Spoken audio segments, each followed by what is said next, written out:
반갑습니다. 태백산직입니다. 한눈에 보는 세계 철학사 허운 교수님 작품입니다. 서양 현대 철학 하버마스와 오늘 함께 하시도록 하겠습니다. 하버마스 1929년에 태어나셔서 현재 살아계신 철학자이십니다. 현대 독일의 사회 철학자로서 현대 철학을 대표하는 인물 중 한 사람입니다. 하버마스. 이성의 가치를 마지막까지 옹호해서 위대한 마지막 합리주의자로 불립니다. 하버마스는 위대한 마지막 합리주의자, 이성의 가치를 옹호해서 위대한 마지막 합리주의자로 불리고 있다. 이성의 비판적 기능이 회복될 수 있다는 낙관적인 입장에 서서 이성에 새로운 의미를 부여하고 이를 새롭게 되살리려는 시도를 하고 있습니다. 주요 저서로는 의사소통 행위론 1.2, 도덕의식과 의사소통 행위, 현대의 철학적 논변, 사실성과 타당성 등이 있습니다. 하버마스의 양력이었습니다. 이성을 비판하는 것도 이성이다. 하버마스의 주장입니다. 이성을 비판하는 것도 이성이다. 하버마스. 위대한 마지막 합리주의자, 독일 사회 철학자. 현대의 탈근대, 포스트 모던 철학자들은 근대 철학의 근본 개념들을 해체하려고 합니다. 이런 와중에 근대 이념을 계승해 이성의 가치를 옹호한 철학자가 바로 하버마스입니다. 1929년에 태어나셨습니다. 그래서 그를 위대한 마지막 합리주의자로 부르기도 합니다. 하버마스는 이성에 새로운 의미를 부여하고 이를 새롭게 되살려 자유롭고 정의로우며 민주주의고 평등한 국가를 만들고자 역사하고 있습니다. 하버마스, 마지막 합리주의자로 불리고 있고 이성에 새로운 의미를 부여하고자 한다. 이를 새롭게 되살려서 자유로우고 정의로우며 민주주의고 평등한 국가를 만들고자 역사하고 있습니다. 하버마스는 1950년대 호르크하이머와 아도르노가 이끈 프랑크푸르트 사회연구소에 들어가 그들이 내세운 사회 철학을 비판적으로 개성했습니다. 사회 철학을 비판적으로 개성한 철학자. 그래서 그를 프랑크 학파 2세대로 일컫습니다. 아도르노는 비판과 반성의 기능을 잃어버린 도구적 이성에서 벗어날 수 있는 가능성을 회의적으로 바라봅니다. 아도르노 비판과 반성의 기능을 잃어버린 도구적 이성에서 벗어날 수 있는 가능성을 회의적으로 바라봤다. 하지만 하버마스는 이성의 비판적 기능이 회복될 수 있다는 낙관적인 입장이다. 하버마스는 이성의 비판적 기능이 회복될 수 있다는 낙관적인 입장에 섰습니다. 도구적 이성이란 말 그대로 이성을 어떠한 목적을 이루기 위한 도구로 쓴다는 뜻입니다. 도구적 이성이란 말 그대로 이성을 어떠한 목적을 이루기 위한 도구로 쓴다는 뜻입니다. 호르크하이머는 도구적 이성 비판에서 어떤 목적에 가장 적합한 수단을 찾아내는 데 주력하는 이성, 즉 수단에만 관심을 갖는 이성을 주관적 이성이라고 부릅니다. 수단에만 관심을 갖는 이성을 주관적 이성이라고 봤습니다. 대상을 분류하고 계산하고 논리적 관계를 따지는 이성의 능력입니다. 주관적 이성이란 대상을 분류하고 계산하고 논리적 관계를 따지는 이성의 능력을 말한다. 이 주관적 이성의 관심은 오직 주체가 자기 이익뿐입니다. 주관적 이성의 관심은 오직 주체의 자기 이익뿐이다. 이것이 현대사회 이성의 본질이다. 현대사회 이성의 본질은 자기 이익만 따지는데 이것이 주관적 이성의 관심사항이다. 주관적 이성은 대상을 분류하고 계산하고 논리적 관계를 따지는 이성의 능력이다. 주관적 이성은 대상을 분류하고 계산하고 논리적 관계를 따지는 이성의 능력이라 했습니다. 그리고 현대사회 이성의 본질이라고 했습니다. 그래서 이러한 주관적 이성을 도구적 이성이라고 부릅니다. 주관적 이성, 도구적 이성. 이제 인간의 이성은 실험실의 절차에 따라 대상을 분류하고 계산하는 도구로 쓰일 뿐입니다. 실증주의가 이러한 주관적 이성을 대표하고 있습니다. 실증주의는 주관적 이성을 대표하고 있다. 이와 대비되는 객관적 이성은 전통적인 이성 개념입니다. 주관적 이성이 현대적 이성이고 객관적 이성은 전통적인 이성 개념이다. 주체의 관심과 별개로 인간이 추구할 목표이나 목표가 있다는 점에서 주관적 이성과 다르다. 예컨대 인간이 추구해야 될 보편적 목적에는 자유, 평등, 박애, 정의 같은 것들이 있는데 객관적 이성은 이 목적들을 파악할 능력을 갖고 있습니다. 플라톤의 이데아론이 대표적인 객관적 이성입니다. 객관적 이성은 전통적인 이성으로서 주체의 관심과는 별개로 인간이 추구해야 할 목표나 목적을 말한다. 객관적 이성은 주체의 관심과 별개로 인간이 추구해야 할 목적이나 목표가 있다는 점에서 주관적 이성과 다른 것이다. 예컨대 인간이 추구해야 할 보편적인 목적에는 자유, 평등, 박애, 정의 같은 것들이 있는데 객관적 이성은 이 목적들을 파악할 능력을 갖고 있다는 것이다. 객관적 이성이 플라톤의 이데아론이 대표적인 객관적 이성이다. 문제는 근대 이후 주관적 이성, 도구적 이성이 전면에 나서 현대 사회 문제가 시작되었다는 점이다. 이성은 내용을 담지 못한 채 도구적 개념으로 전략하고 목적을 무시하며 아예 목적과 관계할 능력을 잃어버립니다. 호르크하이머는 도구적 이성 비판에서 이를 적극 비판하고 있습니다. 그래서 이 책은 비판 이론의 기본 이념과 방향을 제시한 주요 저작으로 평가받고 있습니다. 호르크하이머의 도구적 이성 비판 이론이란 1930년대 독일 프랑크푸르트의 사회철학자, 과학자들의 모임, 프랑크푸르트 학파에서 발전시킨 이론을 말합니다. 비판이란 1930년대 독일 프랑크푸르트의 사회철학자와 과학자들의 모임으로서 발전시킨 이름을 말한다. 이들을 프랑크푸르트 학파라고 불렀습니다. 그들은 당시 사회를 마르크스주의 입장에서 비판적으로 분석했습니다. 마르크스주의 입장에서 비판적으로 분석한 것이 프랑크푸르트 학파이다.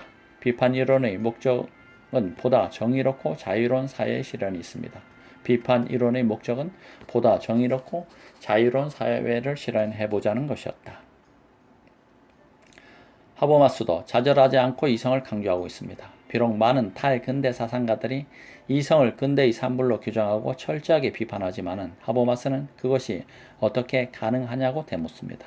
즉, 근대 이성 비판 자체가 역시 이성에 의한 것이라고 하버마스는 주장하고 있습니다. 그는 특히 의사소통을 중시해서 정의사회 실현을 위한 의사소통 행위 이론을 확립하였습니다.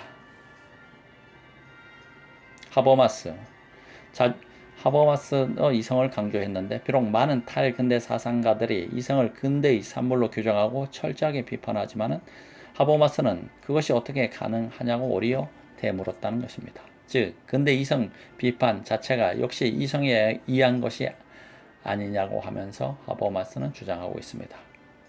그는 특히 의사소통을 중시해서 정의사회 실현을 위한 의사소통 행위 이론을 확립했습니다. 하버마스가 의사소통을 중시해서 정의사회 실현을 위한 의사소통 행위 이론을 확립했다는 사실을 기억하시기 바랍니다. 두 번째 이야기, 왜 담론을 하는가? 하버마스는 현대사회에 들어서 의사소통 과정에서 생겨난 적신호와 장애물들을 극복하는 데 관심을 갖고 있습니다. 두 번째 주제가 왜 담론을 하는가인데 하버마스는 현대사회에 들어서 의사소통 과정에서 생겨난 적신호와 장애물을 극복하는 데 관심을 가졌다.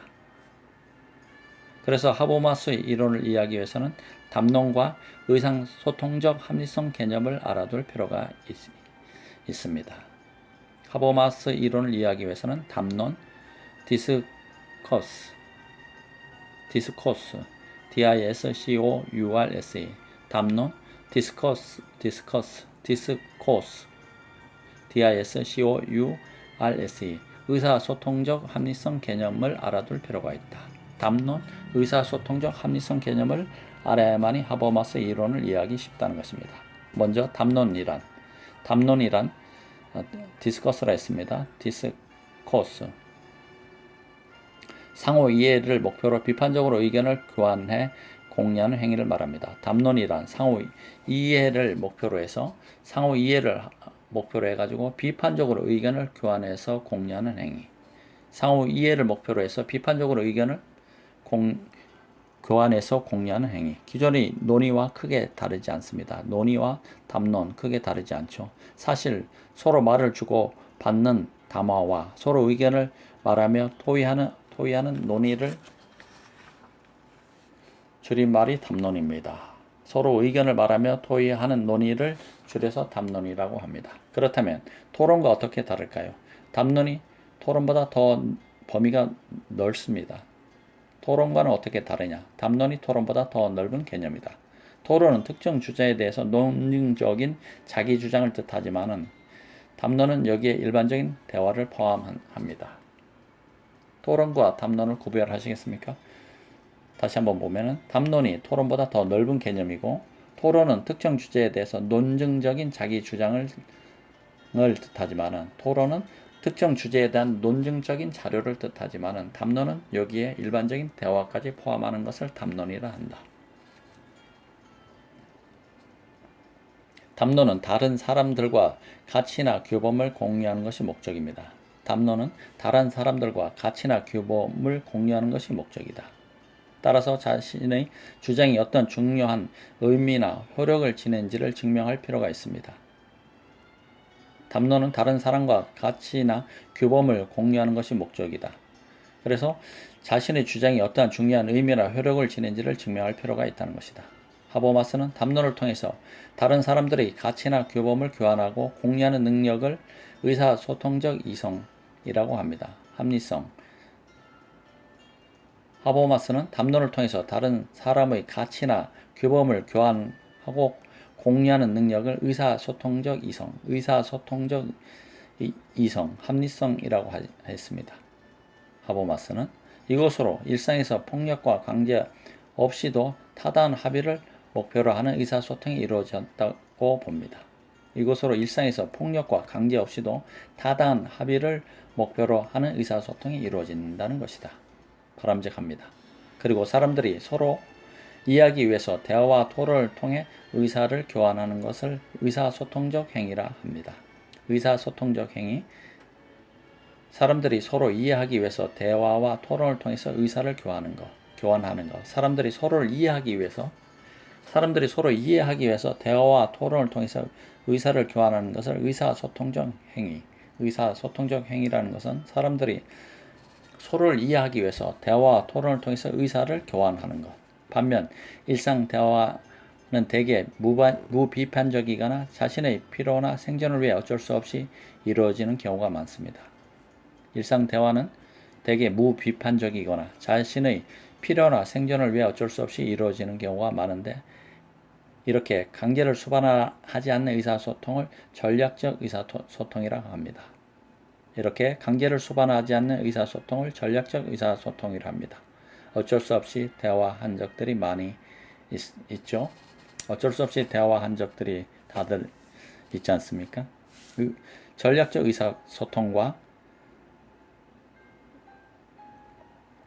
의사소통적 이성을 서로 아시겠죠? 사람들이 서로를 이해하기 위해서 대화와 토론을 통해 의사를 교환하는 것을 의사소통적 행위. 서로를 이해하고 대화와 토론을 통해 의사를 교환하는 것을 의사소통적 행위라 하고 반면에 일상 대화는 대개 무비판적이거나 자신의 필요나 생존을 위해 어쩔 수 없이 이루어지는 경우가 많은데 강제를 수반하는 의사소통을 전략적 의사소통이라고 합니다. 전략적 의사소통과 의사소통적 행위 하고 전략적 의사소통. 당연히 우리에게 필요한 것은 의사소통적 합리성을 실현할 수 있는 구조일 텐데 문제는 현대사회에서 이런 구조가 제거되고 있다는 것입니다. 하버마스는 현대사회에서는 의사소통은 체계적으로 왜곡되어 있다고 말합니다. 예컨대 우리가 익히 알고 있는 관료제가 대표적입니다. 상명, 하복의 수직 질서를 기본으로 삼는 관료제에서 자유로운 의사소통은 매우 어렵습니다. 그런데 더 큰 문제는 이런 공적 영역이 사적 영역으로 침투해 사적 영역에서도 의사소통이 왜곡된다는 점입니다. 하버마스는 이런 현상을 생활 세계의 식민지화라고 부릅니다. 관료 조직 체계 하에서 어려운 의사소통을 생활 세계의 식민지화, 생활 세계의 식민지화라고 불렀습니다. 여기서 중요한 개념이 생활 세계와 체계입니다. 생활 세계와 체계, 생활 세계, 라이프 월드. 의사소통적 이성이라는 바탕 위에서 의사소통을 하고 또 행위의 조정이 이루어지는 것을 말합니다. 생활세계란 것은 의사소통적 이성이라는 바탕 위에서 의사소통을 하고 또 행위의 조정이 이루어지는 것. 생활세계란 것은 우리가 의사소통적 이성이라는 바탕 위에서 의사소통을 하고 행위 조정이 이루어지는 것을 말한다. 간단히 언어로 연계되는 삶의 소통적 영역을 뜻하고 있습니다. 생활세계라는 것은 언어로 연계되는 삶의 소통적 영역을 뜻한다. 언어로 연계되는 삶의 소통적 영역. 그리고 체계는 한 사회의 복합적 구조를 의미하는 것으로 주로 경제나 관료적 행정, 즉 기능적으로 통합되는 사회를 말하는 것입니다.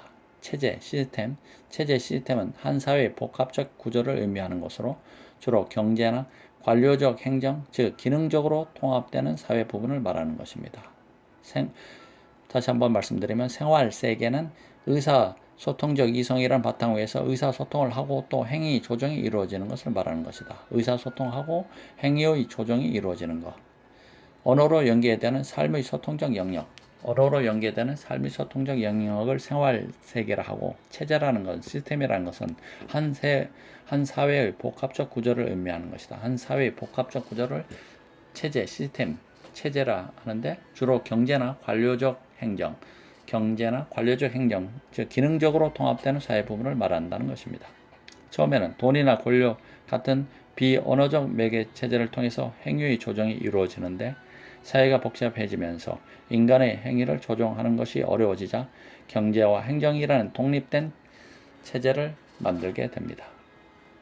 돈과 권력, 경제와 행정은 사회 구성원들에게 일반적인 수능을 강요합니다. 돈과 권력, 경제와 행정은 사회 구성원들에게 일방적인 수능을 강요합니다.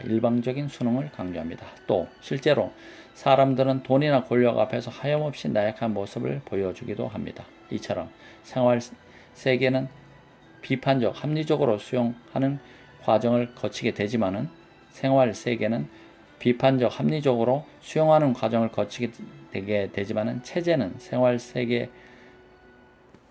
세계와는 달리 자동 기계처럼 작동합니다. 그래서 체계는 사회적 효율성을 우선시하는 데 반해서 생활 세계는 소통을 통해 공유된 가치를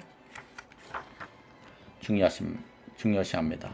한마디로 현대 사회에서 공적 영역을 움직이고 있는 것도 도구적 이성이 생활 세계의 고유한 논리를 위협하고 있는 것입니다. 현대 사회에서 공적 영역을 움직이고 있는 것도 도구적 이성이 생활 세계의 고유한 논리를 위협하고 있는 것이다. 그렇다면 도구적 이성 외에 이성의 다른 기능은 없을까요? 도구적 이성 외에 이성의 다른 기능은 무엇일까요? 하버마우스는 이성이 발달하면서 세 가지 영역으로 분화가 일어난다고 했습니다. 하버마우스는 이성이 발달하면서 세 가지 영역으로 분화가 일어난다. 인지적, 도구적 영역, 규범적, 도덕적 영역, 표현적, 미학적 영역입니다. 두 가지가 한 조로 이루어졌는데 인지적, 도구적 영역, 규범적, 도덕적 영역, 표현적, 미학적 영역, 인지적, 도구적 영역 한 파트, 규범적, 도덕적 영역 한 파트, 표현적, 미학적 영역.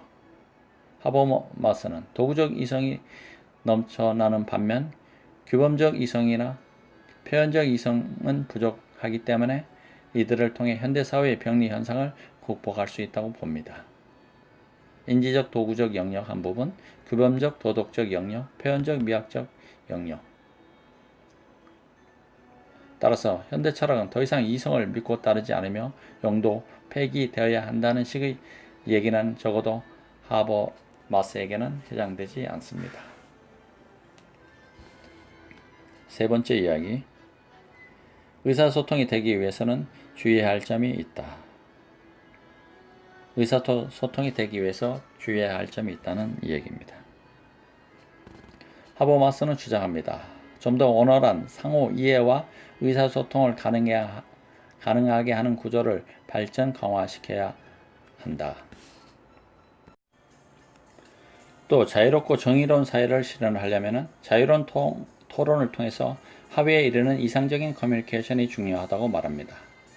여기에서 중요한 점은 이상적인 의사소통은 상호 주관성에 의해 이루어진다는 것입니다. 이상적인 의사소통은 상호 주관성에 의해서 이루어진다. 하버마우스는 주체와 객체, 주관과 객관의 분리 이전에 상호 주관성이 존재한다고 주장합니다. 상호 주관성. 그에게는 완벽한 주관도 완벽한 객관도 없습니다. 주체와 대상이 이미 서로 연관되어 있다는 의미에서 하버마스는 상호 주관성이라 부릅니다. 상호 주관성. 주체는 이미 언어를 통해 상호 작용에 참여하고 있기 때문에 주관과 객관 이전에 상호 주관적이라는 겁니다. 따라서 상호 이해의 패러다임에서 중요한 것은 상호 작용 참여자들이 어떤 행위적인 태도를 갖느냐 하는 점입니다. 서로 의견을 나누고 자신들의 행위 계획을 조정하려는 자세가 중요합니다. 이렇게 보면 언어 능력, 이성의 힘은 사회의 수많은 의견을 일치시키는 데 없어서는 안 될 수단입니다. 또한 하버마스에게 중요한 것은 주체의 분열이 아니라 주체와 주체 사이의 의사소통입니다. 그는 현대의 언어 이론과 사회 이론을 방법론으로 삼아 현대 이성의 개념을 발전시킵니다. 또한 현대 언어학의 도움을 받아 이성적인 언어 행위 체계를 기획하며 그 체제의 규범과 규칙에 따라 강제 없고 지배 없는 의사소통으로 자유롭고 선한 삶을 추구하는 길을 제시하고 있습니다. 언어 능력, 이성의 힘이 사회의 수많은 의견을 일치시키는 데 없어서는 안 되는 수단이다. 하버마스에게 중요한 것은 주체의 분열이 아니라 주체와 주체 사이의 의사소통이다. 현대의 언어 이론과 사회 이론을 방법론으로 삼아 현대적 이성 개념을 발전시키는데 현대 언어학의 도움을 받아서 이상적인 언어 행위 체계를 기획하며 그 체계의 규범과 규칙에 따라 강제 없고 지배 없는 의사소통으로 자유롭고 선한 삶을 추구하는 길을 제시하고 있습니다. 하버마스의 질의응답 시간입니다. 현대 철학자들이 근대 철학의 이성과 같은 근본 개념들을 해체하려고 하는데 유독 하버마스가 이성을 옹호하는 까닭은 무엇인지 궁금합니다. 답변사항. 프랑크푸르트 학파의 비판 이론을 계승한 철학자가 하버마우스인데 청년기에 나치 체제의 몰락을 경험했습니다. 나치 소년단에서 활동하기도 한 그는 전쟁이 끝나자 나치가 전범 재판에 해부되는 것을 목격합니다. 그리고 그들이 유대인들을 강제 수용소에서 대량 학살한 사실을 알고는 커다란 충격을 받습니다. 그런데 더욱 놀라운 것은 나치 독일이 저지른 전쟁과 유대인 대학살이라는 도덕적 파탄에 대한 비판적 성찰이 없다는 점입니다. 불감증에 걸린 것입니다. 철학적 분위기도 마찬가지였습니다. 당시 독일은 여전히 하이데거의 실존 철학이 강세를 보이고 있었고 모든 것이 전쟁 이전과 별반 다를 것이 없어 보였습니다. 그러자 프랑크푸르트 철학자들은 독일이 전쟁 기간 저지른 일이 무엇인지 그것을 자각조차 하지 못하는 이유는 무엇인지를 묻습니다. 구체적으로는 아우슈비츠 포로 수용소에서의 유대인 대학살의 원인이 과연 무엇이었는지 따져봅니다. 그리고 나치라는 부당한 권위의 정당성을 따져보지도 않고 거기에 무조건 순응했기 때문이라고 결론을 내립니다. 즉 이성이 비판성을 상실하고 도덕성과 결합할 때 그런 창극이 벌어집니다. 이성이 비판성을 상실하고 도구성과 결합할 때 그런 창극이 벌어진다. 나치라는 부당한 권위의 정당성을 따져보지 않고 거기에 무조건 순응했기 때문이라는 결론을 내려서 이성이 비판성을 상실하고 도구성과 결합할 때 그런 창극이 벌어진다는 것이다. 한마디로 비판적 이성이 도구적 이성으로 전락한 것이다. 그런데 그때 철학은 무엇을 하고 있었나? 답을 찾을 수 없는 형이사학이나 인식론, 하버마스는 의식 철학이라고 불렀습니다. 에 사로잡혀 있었다. 그때 철학은 무엇을 하고 있었나? 답을 찾을 수 없는 형이사학이나 인식론, 하버마스는 의식 철학이라 했다. 그래서 안 됩니다. 모름지기 철학은 기본적으로 비판으로서의 철학이어야 한다고 했습니다. 이런 답이 나오자 하버마스는 역시 청년 시절 관심을 가진 하이데거 철학에서 벗어나 프랑크푸르트 학파의 비판 이론에 합류하게 됩니다. 그런데 형이사학이나 의식 철학은 인식론이라 했죠. 니 아니라면 철학은 무엇을 할 수 있을까? 이런 의문 속에서 파이아로 현대는 언어 철학의 시대입니다. 이런 흐름에 따라서 하버마스는 언어 화용론, 언어학의 한 분야로 인간의 언어 사용과 행위가 인간관계에 미치는 영향을 연구를 통한 의사소통의 합리성의 단서를 찾습니다. 의사소통의 합리성에서 언어 화용론, 언어학의 한 분야로서 인간의 언어 사용과 행위가 인간관계에 미치는 영향을 연구하는 학문입니다. 언어 화용론을 통한 의사소통의 합리성에서 단서를 찾았습니다. 하버마스는 자유로운 공론을 통한 민주주의 실현에 관심을 갖게 되었던 것입니다. 하버마스는 자유로운 공론을 통한 민주주의 실현에 관심을 가졌던 것입니다.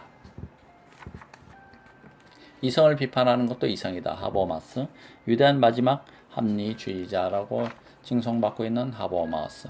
왜 담론을 하는가? 담론과 토론에 대해서 함께 알아봤고, 의사소통이 되기 위해서는 주의할 점이 있다.